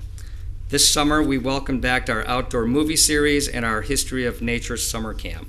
The kids and counselors experienced a great mix of learning about local history, crafts, and nature exploration. Half of the campus is currently closed due to some construction projects, but our exhibits and the city archive are still open all summer. And we launched over the summer our new Cottage Book Club. So I'm going to skip right to the end because we're out of time. Yep. But you can see we have a lot going on. Why we do it, we're fulfilling our mission to collect, preserve, and share our local history. History curriculum in the classrooms, and especially local history, is obviously under duress. Let's just put it that way. This society serves to elevate civic and social connectivity, inclusion, a sense of pride, and community. Thank you for your support. Thank you so much. All right, so where do we start? Deputy Vice Mayor? Well, first of all, I love the events you guys do at night. I've been to a couple of them, and they're really fun and really classy. And I had the opportunity to come in for a tour recently with you, John, and Winnie, and I didn't see the garden yet. It was really, really cool. And when I got to see the archive, I was blown away by the amount of just artifacts and documents that you guys intake and go through. It was unbelievable, the scale of it. And just the amount of events and community involvement and engagement that you guys take part in is really impressive. And I think, again, it's critical to our community. And the one thing I wanted to bring up, I brought up at our last meeting, was the parking lot issue. I know you guys have a parking lot that floods, and I brought it up before, and I wanted to just sort of check in to see if we had any updates on that front. Mr. Moore. Thank you. Thank you, Deputy Vice Mayor and gentlemen. Appreciate the presentation and the opportunity to advance our collaborative working relationship. I think is coming along productively.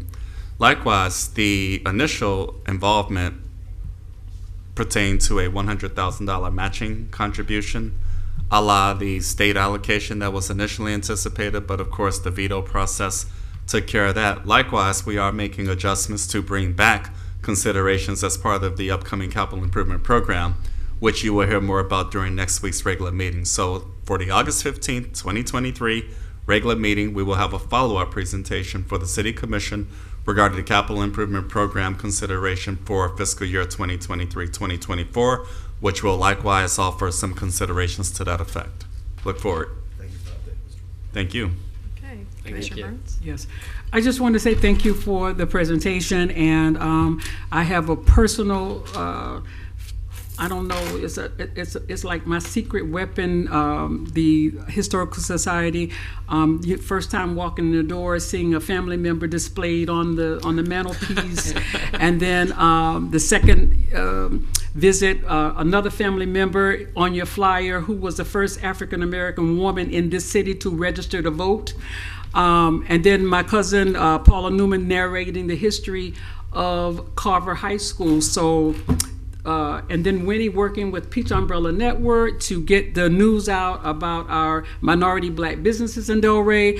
So I love the Historical Society and love what you're doing over there. And thank you for working so hard to create this sense of community. Thank you. It's like a family affair for you. Yes, it is.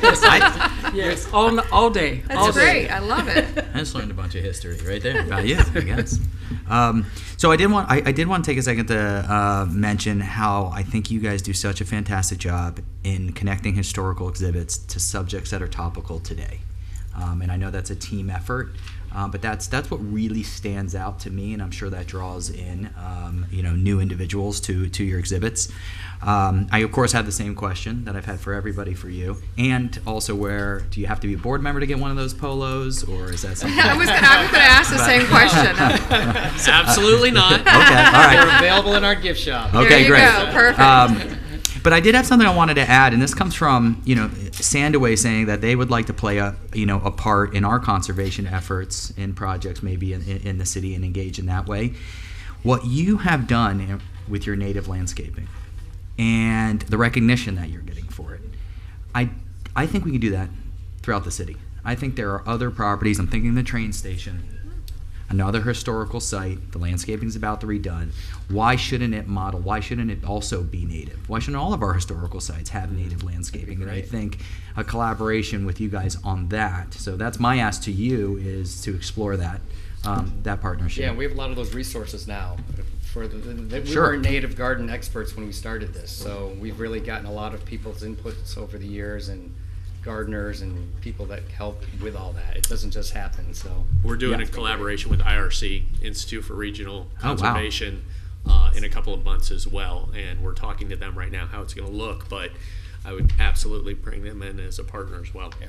Okay. All right. Well, absolutely. Okay. Well, great. Thank you. And then just, if there's any, short-term, long-term, I know we have a list of some big topics, but if there's any additional ways that we can help, of course. We don't want to take up all We're your good. time. Okay. Yeah, no, we appreciate all the meetings and the help that you've been over the last year, because there's been a lot, and we appreciate all of it. Thank you. Well, I'm really excited to hear that we're actually working on the floors in the bungalow, which I know that was high on a priority list of not this particular commission, but the commission before, and I'm sure it would be with this commission as well. So good. I'm glad to hear that. And unfortunately, we were hoping for some money coming from the state, but that should not preclude what needs to be done on the outside, because again, you are providing space that a lot of us use when it's spillover space when you're not there, for other places that you're going downtown or over at, if I'm parking to get to the field house, it just makes sense. John, I think that it's just so apropos that you're part of this, because I think out of everybody that I know here left, the George family has moved, but you guys have been here forever as the Miller family. So, I mean, many of the displays that I see, I look back and it's like your dad and your dad as a kid and your granddad, at your age now. So it's really kind of just interesting that it's kind of full circle for you and you're in the right spot.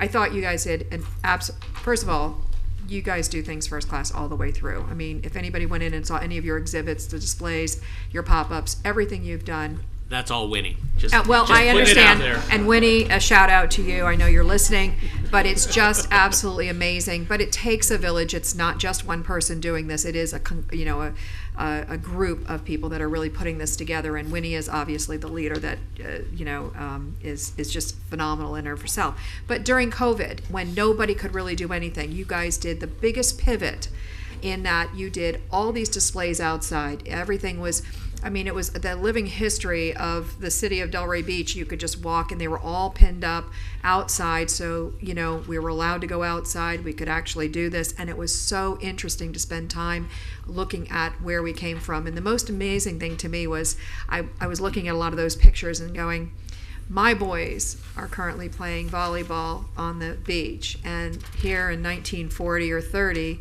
there's the volleyball on the beach. Things, although they change, they also remain the same, and it's really kind of cool that we're making our own history, but we're also living a history that was already lived before us, which is just amazing.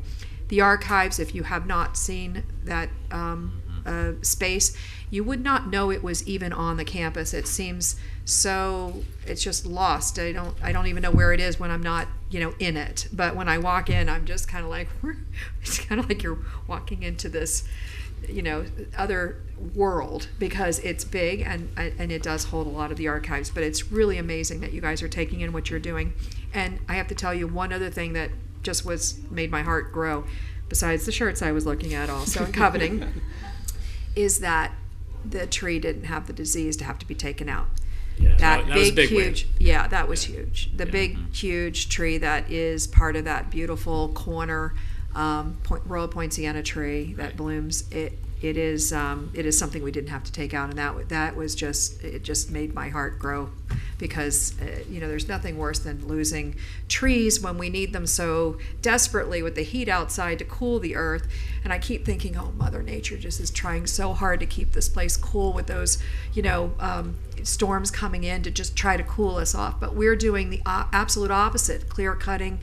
And so the sparing of that tree was really important, because it does provide tremendous coverage, and I'm so glad to hear that it's good. So anyway, keep doing a great job, and let us know what we can do to help you. And we do want to see that parking lot. I think you have consensus on this board. We'll get there. To fruition. Thank you got so it. much. Thank you. I Again, just thank want- you guys for a great presentation. I'm sure you made Winnie proud. Thank you. You got I it. want to acknowledge Shannon and Sure. Kaylee on our staff, and then Dave, Hillary, and Laura, who are on our board of directors. Thank you guys all Thank for you. coming in. Thank you. Thank you. Mr. Orris? Last but not least, Michael Banta, the Executive Director of the Delray Beach Public Library. Great. Thanks, Jeff.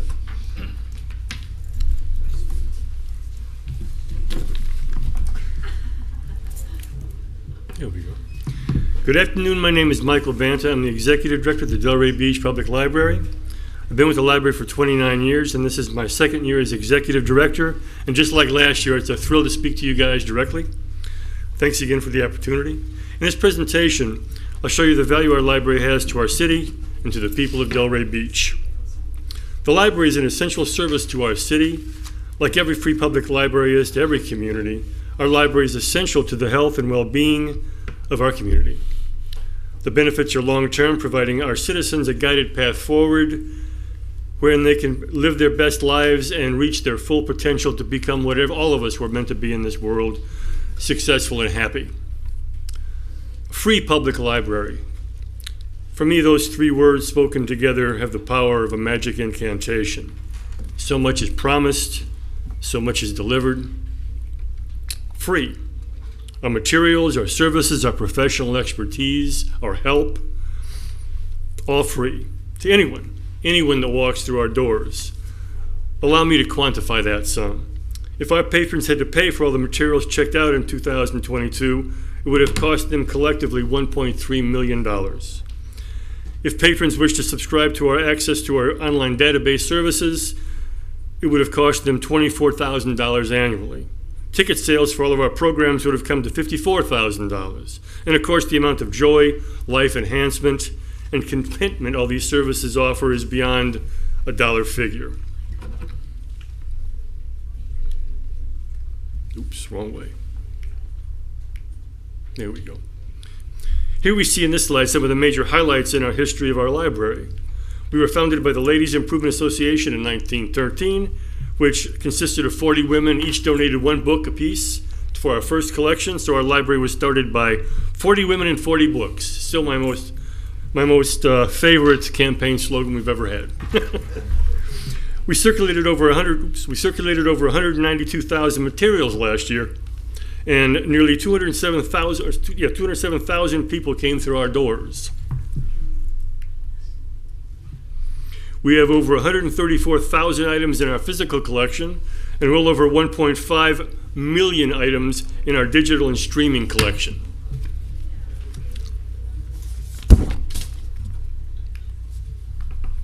Shown here is our robust social media and programming presence.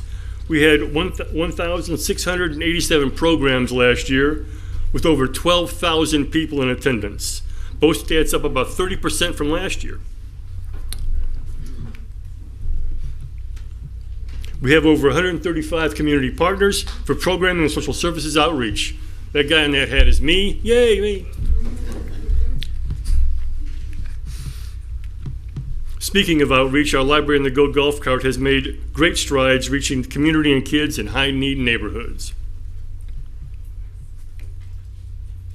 Last year, our library hosted over 400 programs for adults with an attendance of over 2,500. Our TTIL program, Technology Training and Instruction Lab, is designed to train adults and teens in the latest cutting-edge technology, including how to do podcasting, and our state-of-the-art recording studio, which is becoming more and more popular in huge strides. Our teen librarian had over 200 programs last year, all focusing on teens, with an attendance of over 500. And our children's department continued its long legacy of excellent programming, which Ms. Farrington can attest to. 2022 saw our library hosting 220 children's programs with an attendance of over 4,000. I spoke earlier about our library's benefit to the community financially, and this slide explains another important piece of that economic benefits puzzle. Prior to 1967, there was no formal vehicle for funding libraries. In 1967, the Florida legislature created the Palm Beach County Library Taxing District, which currently imposes a tax at a millage rate of 0.549. Delray Beach is exempt from this tax because the city funds our library directly. If the city did not support the library, the additional taxes for the citizens of Delray Beach would be $9 million annually. Which brings me to the foundation of our budget request, salaries and staffing. A report was done at the end of 2022 by myself and our reference staff comparing salaries and staffing levels with other libraries. Our report includes a survey of 3 county library systems and 4 in Florida and 4 additional and similar local libraries. As this slide demonstrates, the personnel of the library are underpaid at every staffing level compared to other libraries. On average, underpaid by 25% where compared to other libraries. Oops.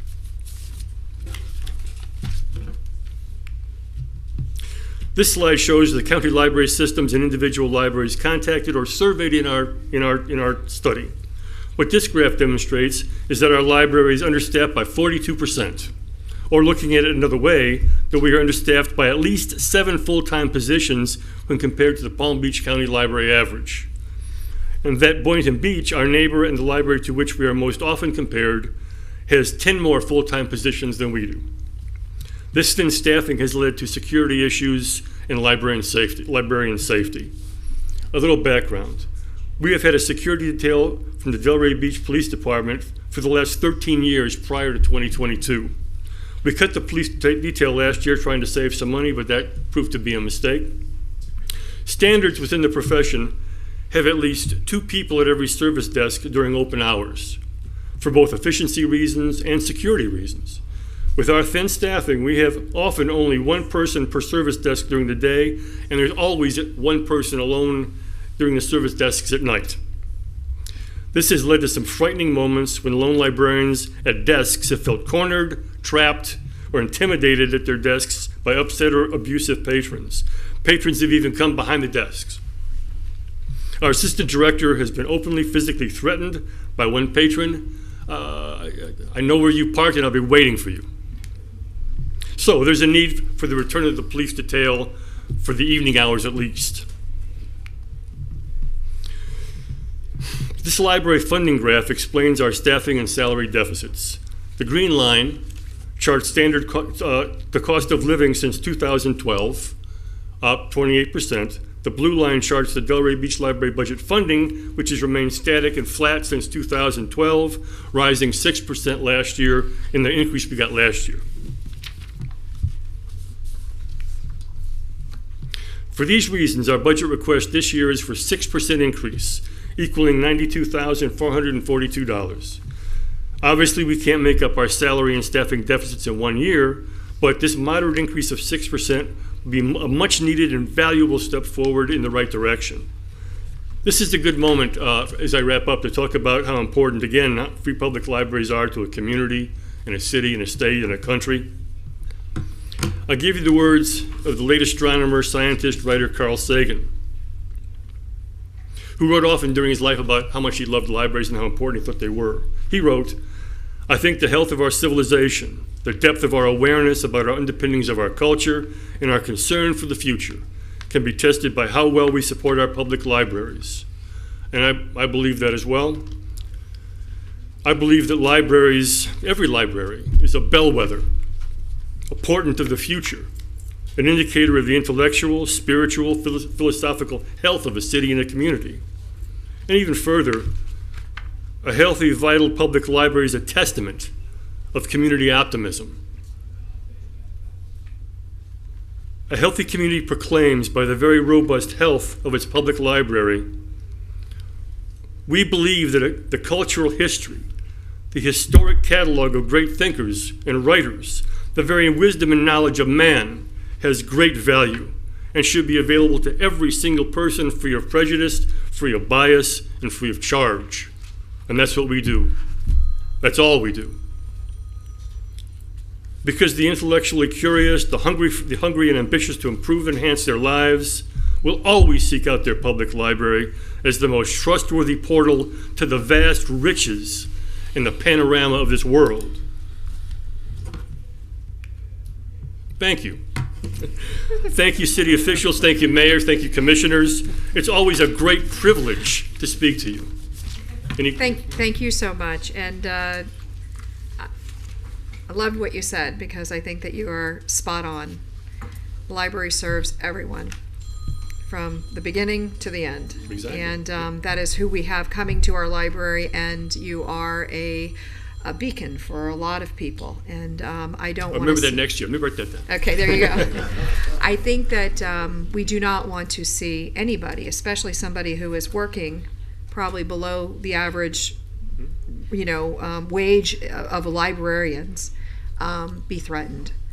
And if that figure helps, I support it 100%. Having the library local saves this town money. And we cannot forget that. And we want to make sure that we make ours as safe and as available as we possibly can. So you have my support on what your ask is for this year, and we'll find a way, hopefully, to get it to you. So thank you for those great words. Thank you very much. I'm going to open it up to my colleagues. Thank you, Vice Mayor? That topic is, well, you're not alone there. And so we've been dealing with that across all of our departments and having to make those adjustments. And so I'm in full support, and I second everything that the mayor just said. Thank you. So thank you. Thank you. Commissioner Burns? Yes, also in full support of what the mayor said, and the library does. I have a special place in my heart for the library. I served on the board for almost 3 years, and it does serve the whole community. Extension for the classroom for children, and it serves all areas of our community. So in full support, and thank you, Micah. Thank you very much. That's such a great point. It might have been referenced there. We don't have a lot of open community meeting space, but you do, and you put it out all the time. It's where our police get their rewards. It's where camps get out of the sun and in for an inside activity. It's where school district can do their regional spelling bee. It's where we fed people when there was no food out Exactly. there. So I'm telling you, it has been a multi-purpose, and Still, it's always there. the proudest point on my resume is that we were able to help the Caring Kitchen. Without a feed the doubt. homeless. And I was there also watching that happen. Anything else, Vice Mayor? No, that was Deputy it. I Vice just Mayor? wanted to jump on that. Thank you. Thanks, Michael. Love the Carl Sagan quote, by the way. He was full of them. It was amazing. Yeah, I know, right? He loved libraries. So, I mean, unfortunately in this state, we literally have a legislature that is banning books from public schools. It's really a crucial time Yes. for our public libraries to be supported. We happen to have an awesome library. I had the privilege of getting the full formal tour from you guys recently, and I was really impressed by your tech training labs and some of the classrooms you guys have in there, and just the technology that you guys have. I mean, you're literally teaching kids about coding. I got to meet a kid that was coming in to use the recording studio. That's just awesome. So really appreciate what you guys are doing.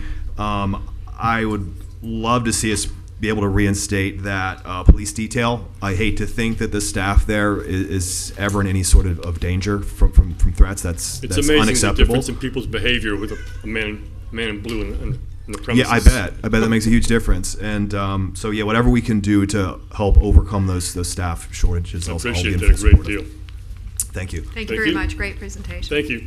All right. Does that conclude our presentations for the workshop? It does. All right, very good. So I am going to close this meeting unless there's anything else anybody needs to say.